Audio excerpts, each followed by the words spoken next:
على رسوله الكريم أما بعد فأعوذ بالله من الشيطان الرجيم بسم الله الرحمن الرحيم قد أفلح المؤمنون الذين هم في صلاتهم خاشعون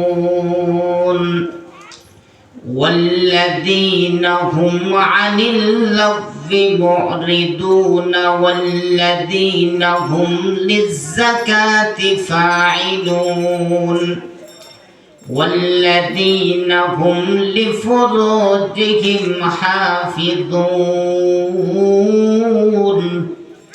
إلا على أزواجهم أو ما ملكت أيمانهم فإنهم غير ملومين فمن ابتغى وراء ذلك فأولئك هم العادون والذين هم لأماناتهم وعهدهم راعون والذين هم على صلواتهم يحافظون أولئك هم الوارثون الذين يرثون الفردوس هم فيها خالدون صدق الله المولانا العظيم সবাই দুরূদ ইব্রাহিম পড়ি اللهم صل على محمد وعلى آل محمد كما صليت على إبراهيم وعلى آل إبراهيم إنك حميد مجيد اللهم بارك على محمد وعلى آل محمد كما باركت على إبراهيم وعلى آل إبراهيم إنك حميد مجيد কাশিফুল উলুম মাদ্রাসা ও এলাকাবাসীর উদ্যোগে একমবার্ষিক ইসলামী মহাসম্মেলন উপস্থিত সম্মানিত সভাপতি সাহেব এবং অনেক দূর দূরান্ত থেকে আগত উলামায়ে কেরাম মুরব্বিয়ানে ইজাম ও আমার সমবয়সী যুবক ভাইয়েরা পর্দার আড়ালের সম্মানিতা মা ও বোনেরা মহান আল্লাহ পাক রব্বুল আলামিনের আলিশান দরবারে লাখ কোটি শুকর যে মহান আল্লাহ পাক রব্বুল আলামিন অত্যন্ত দয়া করে মায়া করে মহব্বত করে ভালোবেসে আমাদেরকে জান্নাতি বাগানে কোরআনের মজলিসে আসার এবং বসার তৌফিক দান করেছেন এবং কোরআন ও হাদিস থেকে কিছু কথা শোনার এবং শোনানোর তৌফিক দান করেছেন। এই জন্য সবাই অন্তরের অন্তঃস্থল থেকে মহান আল্লাহ পাক রব্বুল আলামিনের শিখানো ভাষায় মন উজাড় করে দিল থেকে শুকরিয়াতান আদায় করি আলহামদুলিল্লাহ।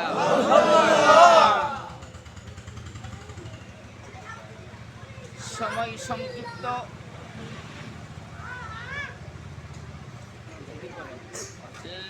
লা ইলাহা ইল্লাল্লাহ লা ইলাহা ইল্লাল্লাহ লা ইলাহা ইল্লাল্লাহ লা ইলাহা ইল্লাল্লাহ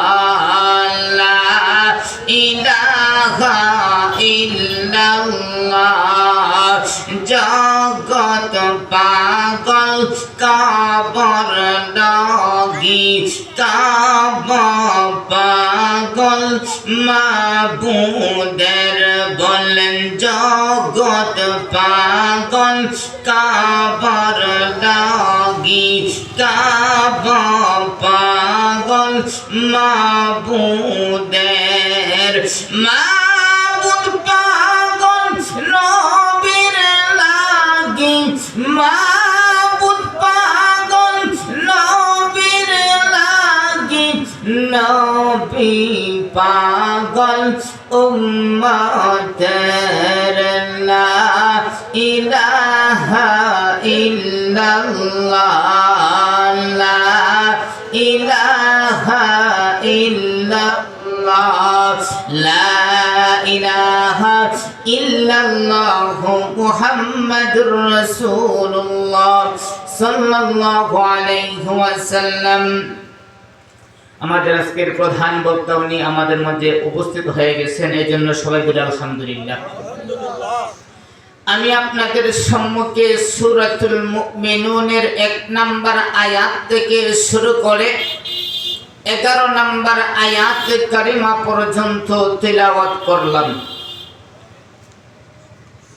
আল্লাহ পাক রব্বুল আলামিন আয়াতগুলির ভিতরে 7টি গুণ নিয়ে আলোচনা করেছেন এবং আল্লাহ পাক রব্বুল আলামিন প্রথম আয়াতেই বলেছেন কদ আফলাহাল মুমিনুন, মুমিনরাই হলো ফালাহ। ফালাহ কি আরবিতে বলা হয় ফালাহ, উর্দুতে বলা হয় কামিয়াব, ইংরেজিতে বলা হয় সাকসেস, বাংলাতে বলা হয় সফল হওয়া। অর্থাৎ যেই মুমিন 7 গুণে গুণান্বিত হবে সেই হলো সাকসেস, সেই হলো সফল। এখন সাকসেস কাকে বলে, সফল কাকে বলে, সেটা প্রথমে জানতে হবে। আমরা অনেক সময় মনে করি দুনিয়ার ধন পায়া সাকসেস, কেউ দুনিয়ার জন পায়া সাকসেস। কেউ মনে করে আজকে আমার যদি একটা ঢাকার শহর বাড়ি থাকতো তাহলে আমি সফল হয়ে যাইতাম। কিছুদিন পরে যখন একটা বাড়ি বানাইলেন তখন বলতেছেন বন্ধু আমি তো সফল হয়ে গেছি। আরে খবিসে খবিসনির সাথে প্রেম করে, সে চিন্তা করলো আমি যদি তারে বিবাহ করতে পারি তাহলে আমি সফল। কিছুদিন পরে বিবাহ করলো তখন বলতেছেন বন্ধু আমি তো সাকসেস হয়ে গেছি। আসলে এই দুইটাকে কি সাকসেস বলা হয়?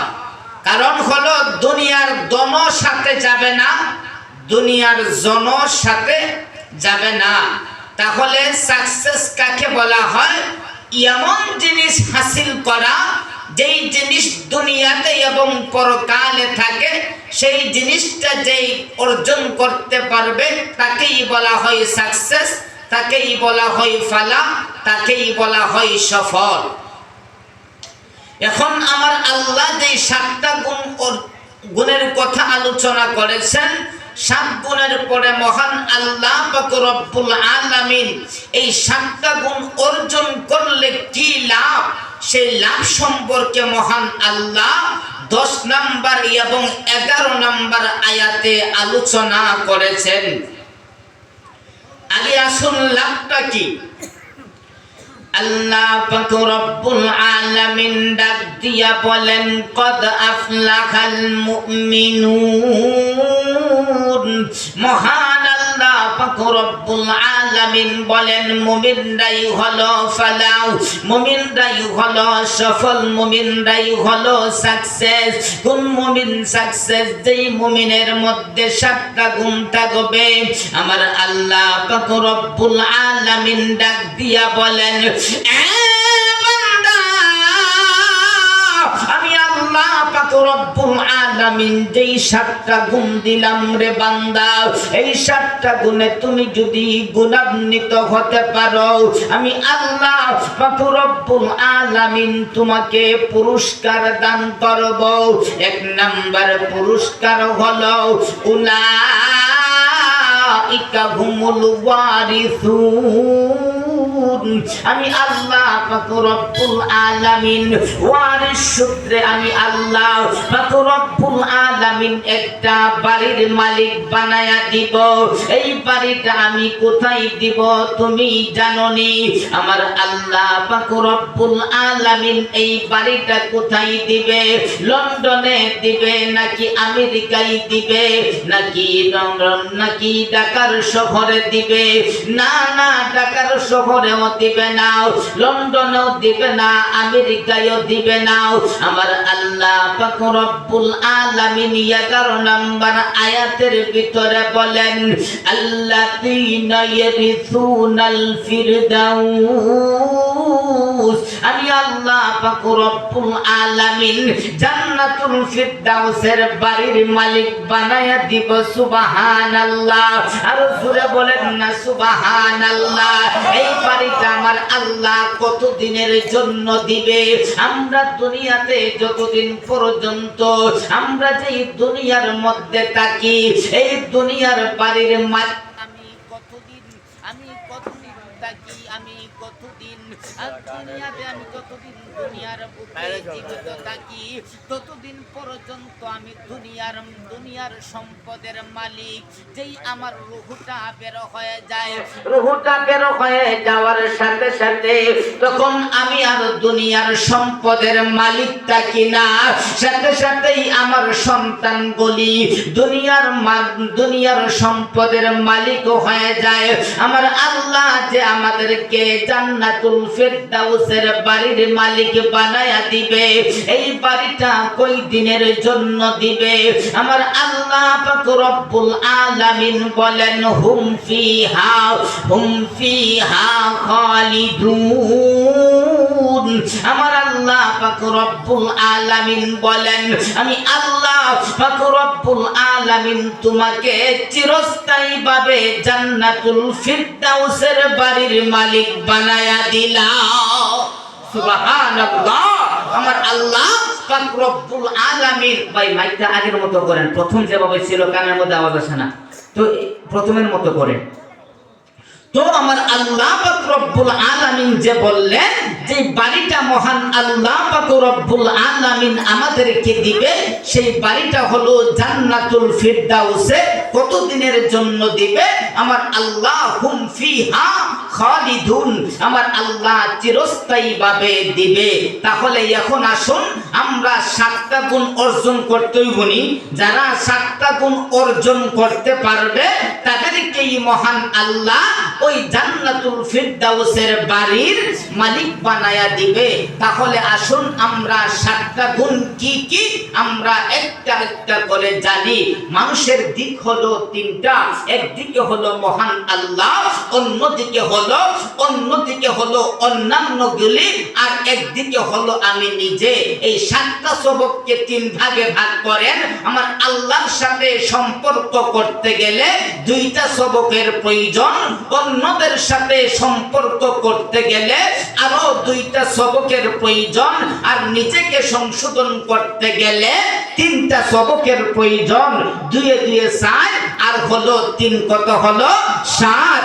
এই হলো 7টা সবক। আমরা আয়াতের সিরিয়ালে না গিয়া সবকের সিরিয়ালে যাই। প্রথমে আসুন আমার আল্লাহর সাথে যদি সুসম্পর্ক করতে চাই তাহলে 2টা সবক। এই ভাই প্রথম একটু আগে যেমন ছিল এমন করেন না। হ্যাঁ, আর ধরেন না। তো আল্লাহর সাথে সুসম্পর্ক করতে গেলে যে আপনার 2টা সবক, একটা সবক হলো 2 নাম্বার আয়াতে, আরেকটা সবক হলো 9 নাম্বার আয়াতে। অর্থাৎ আমার আল্লাহ আমার আল্লাহর সবক দিয়া শুরু করেছেন, আবার আমার আল্লাহর সবক দিয়া শেষ করেছেন। আমার আল্লাহ বোঝাইতে চান যে বান্দা আমার সাথে তুমি যদি সম্পর্ক ঠিক হয়ে যায়, বাকি যেই 5টা সবক আছে সেইগুলি অটোমেটিকই ঠিক হয়ে যাবে। তাহলে আসুন আমার আল্লাহর সাথে যেই 2টা সবক, 1 নাম্বার সবকটা কি? আল্লাহ পাক রব্বুল আলামিন বলেন, কদ আফলাহাল মুমিনুন, মুমিনরাই হলো সফল। কোন মুমিন সফল? যেই মুমিনের ভিতরে 7টা গুণ থাকবে। 1 নাম্বার গুণ হলো আমি আল্লাহ পাক রব্বুল আলামিনের সাথে তুমি যদি সুসম্পর্ক করতে চাও, তাহলে বান্দা 1 নাম্বার সবক হলো আল্লাযীনা হুম ফি সালাতিহিম খাশিউন। আমি আল্লাহ পাক রব্বুল আলামিনের সাথে তুমি যদি সুসম্পর্ক করতে চাও, তাহলে তুমি নামাজের মধ্যে খুশু অর্জন করো। সুবহানাল্লাহ। 1 নাম্বার সবকটা হলো আল্লাযীনা হুম ফি সালাতিহিম খাশিউন। 1 নাম্বার হলো নামাজে খুশু অর্জন করা। ভাই নামাজ এমন একটা ইবাদত, আল্লাহর পয়গম্বর সাল্লাল্লাহু আলাইহি ওয়াসাল্লাম বলেন, আফদালু মা ইউহাসাবু বিহিল আবদু ইয়াউমাল কিয়ামাতিস সালাহ। আল্লাহর পয়গম্বর ডাক দিয়া বলেন, কিয়ামতের ময়দানে, হাসরের মাঠে মহান আল্লাহ পাক রব্বুল আলামিন সর্বপ্রথম নামাজের হিসাব নেবে। আমি কোরআনের বাহিরে একটা কথাও বলবো না, প্রত্যেকটা কোরআনের আয়াত দিয়া দলিল দিব। আমার আল্লাহ পাক রব্বুল আলামিন সূরাতুল মুদ্দাসসিরের মধ্যে আলোচনা করেন। আমার আল্লাহ 29 নম্বর পারার 18 নম্বর পৃষ্ঠায় মহান আল্লাহ বলেন, কুল্লু নাফসিম বিমা কাসাবাত রহিনা। প্রত্যেকটা মানুষ তার কৃতকর্মের জন্য দায়ী, ইল্লা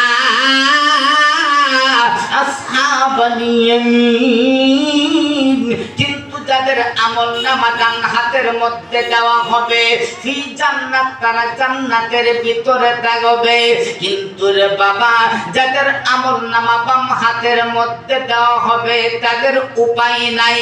আমার আল্লাহ সূরাতুল হাক্কর মধ্যে আলোচনা করেন 29 নম্বর পারার 7 নম্বর পৃষ্ঠায় মহান আল্লাহ পাক রব্বুল আলামিন বলেন, ওয়া আম্মা মান উতিয়া কিতাবাহু বিশিমালি ফায়াকুলু ইয়া লাইতানি লাম উতা কিতাবিয়া। দুনিয়ার মানুষ মহান আল্লাহ পাক রব্বুল আলামিন ডাক দিয়া বলেন, যেই বান্দার নাফরমান বান্দার বাম হাতের মধ্যে আমলনামা দেওয়া হবে, ফায়াকুলু ইয়া লাইতানি লাম উতা কিতাবিয়া। তখন তারা বলবে, হায়রে আমার আমলনামা যদি না দেওয়া হতো। এমত অবস্থায় পরের আয়াতের মধ্যে বলেন, ওয়ালাম আদরি মা হিসাবিয়া। হায়রে আমার যদি হিসাবটা না নেওয়া হতো। পরের আয়াতের মধ্যে বলেন, ইয়া লাইতাহা কানাতিল কাদিয়া। হায়রে আমার মৃত্যুটাই যদি শেষ হয়ে যাইতো, কিংবা আমি যদি কোনো গাছের লতা পাতা হইতাম, তাহলে বকরি গরু খাইয়া শেষ করে দিত, কোনো বিচার হইতো না। আমার মৃত্যুটাই যদি শেষ হয়ে যাইতো। পরের আয়াতের মধ্যে বলেন, মা আগনা আন্নি মালিয়া। হায়রে আমার ধন সম্পদ, যেই ধন সম্পদের জন্য আমি কটিয়ার দিগ্রাম আমি সাইরা দিয়া বছরের পর বছর টাকাই কাটাইলাম। এই অর্থ সম্পদ উপার্জন করার জন্য আমি মা বাবা সাইরা দিয়া, বিবি বাচ্চা সাইরা দিয়া বাহিরে চলে গেলাম। 2 বছর 5 বছর 10 বছর 20 বছর থাইকা আমার জীবনটা শেষ করে দিলাম ধন সম্পদের জন্য। হাইরে আমার ধন সম্পদের ঘরের ধন সম্পদ, মা আগনা আন্নি মালিয়া, তখন বলবে আমার মাল তো কোনো উপকারে আসলো না।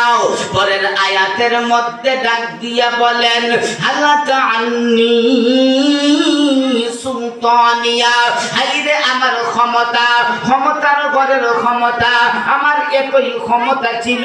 আমি ছিলাম ওয়ার্ডের মেম্বার, আমি ছিলাম ইউনিয়নের চেয়ারম্যান, আমি ছিলাম উপজেলা চেয়ারম্যান, আমি ছিলাম জেলার এমপি, আমি ছিলাম দেশের প্রেসিডেন্ট, আমি ছিলাম প্রধানমন্ত্রী।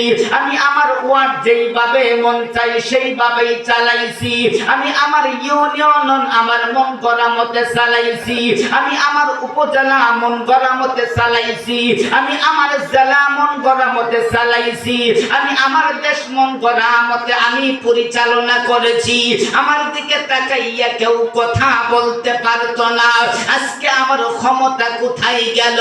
আমার আল্লাহ পাক রব্বুল আলামিন পরের আয়াতের মধ্যে বলেন খুযুহু ফাগুল্লুহু, আমার আল্লাহ পাক রব্বুল আলামিন ডাক দিয়া বলেন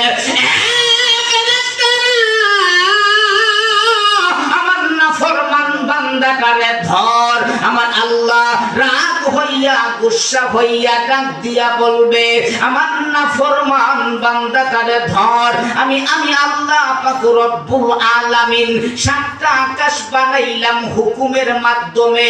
প্রথম আকাশটা বানাইলাম পানি দ্বারা, দ্বিতীয় আকাশটা বানাইলাম তামা দ্বারা, তৃতীয় আকাশটা বানাইলাম লোহা দ্বারা, চতুর্থ আকাশটা বানাইলাম রূপা দ্বারা, পঞ্চম আকাশটা বানাইলাম স্বর্ণ দ্বারা, ষষ্ঠ আকাশটা বানাইলাম ইয়াকুত পাথর দ্বারা, সপ্তম আকাশটা বানাইলাম নূর দ্বারা। আমি আল্লাহ সব কিছু বানাইয়া আমি আল্লাহ সাতটা জমিন বানাইলাম। আমি আল্লাহ পাক রব্বুল আলামিন এই জমিনের ভারসাম্য ঠিকিয়ে রাখার জন্য আমি আল্লাহ পাক রব্বুল আলামিন বড় বড় পাহাড় বানাইলাম। আমি আল্লাহ এত বৃত্ত তরুলতা বানাইলাম হুকুমের মাধ্যমে। আমি আল্লাহ পাক রব্বুল আলামিন রে বান্দা তোমারে হুকুমের মাধ্যমে বানাই নাই। আমি আল্লাহ তোমাকে একটা দিনেও বানাই নাই। আমি আল্লাহ অনেক পরিশ্রম করে তিলে তিলে আমি আল্লাহ পাক রব্বুল আলামিন সাতটা ধাপে তোমারে বানাইলাম।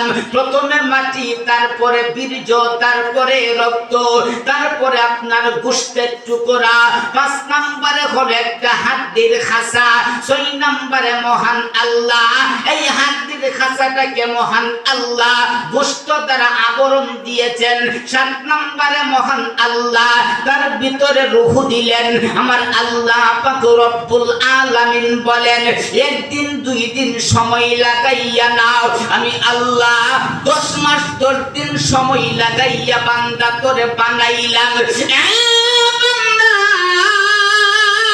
আমি আল্লাহ করে বানাইয়া দুনিয়ার বুকে পাঠাইলাম। 70টা বছর আমি আল্লাহ করে হায়াত দিলাম। 100 বছর করে আমি হায়াত দিলাম রে বান্দা। আমি আল্লাহ এতই নিয়ামত করে দান করলাম, তারপরেও বান্দা তুই আমার নাফরমানি করলি। আমার আল্লাহ ডাক দিয়া বলেন হে ফেরেশতারা, এক একটা ফেরেশতার শরীরের মধ্যে